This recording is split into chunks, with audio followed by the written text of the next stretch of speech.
मुंबई में मानसून की दस्तक से पहले बीएमसी और स्थानीय जनप्रतिनिधियों की परीक्षा शुरू हो चुकी है।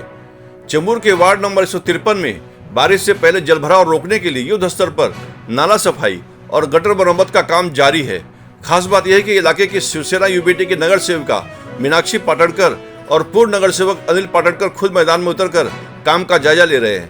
घाटला इलाके के कर्नाटका स्कूल के पास सड़क और गटर मरम्मत का काम तेज कर दिया गया है। मानसून से पहले आखिरी डेडलाइन पर प्रशासन और जनप्रतिनिधि हर हाल में काम पूरा करने की कोशिश में जुटे हैं ताकि बारिश आते ही चेंबूर की सड़कें तालाब में तब्दील ना हों।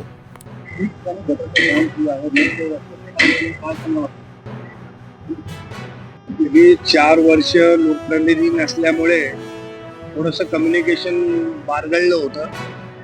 तर ते कम्युनिकेशन चांगल्या प्रकारे आलंय. नगरसेवक प्रशासन मिळून पुन्हा एकदा हातात हात घालून कामाची सुरुवात आधी केलेली आहे. रस्त्याच्या कामात बरोबर डिसेंटिंगकडे पावसाळ्यापूर्वीची साफसफाई, गटार सफाई, नाले सफाई याच्याकडे लक्ष केंद्रित केलं असून उर्वरित काम आता जे 30 मे पूर्वी कामं बंद होतील. मुळात आता खोदाईची परवानग्या सुद्धा बंद झालेल्या 15 मे नंतर तर ते कम्प्लीटच बंद. उर्वरित कामं जी चालू आहेत ती कामं 30 मे पूर्वी करून घ्यायची.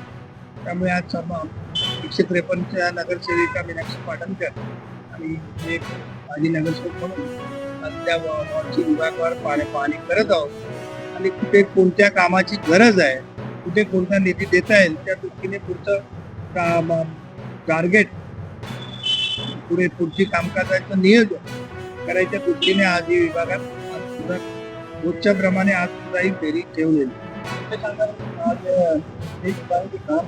पाहणी करताय काही आपली पावसाळ्यापूर्वीची कामं जी असतात ती आपण आता सुरू झालेली आहेत आणि बरेच दिवस कामं कॉन्ट्रॅक्टर नसल्यामुळे कामं अडत होती. पण आता त्यांनी कामाची ते अधिकारी आणि आम्ही सगळ्या विभागामध्ये फिरतोय, घाटल्यातल्या विभागात फिरतोय. जिथे जिथे कामाची पाणी साचायची जागा आहे ते आम्ही म्हणतो त्यांना अधिकाऱ्यांना की अगोदर त्या करून द्या. त्याच्याप्रमाणे पाणी म्हणजे पावसाळ्यात साचणार नाही.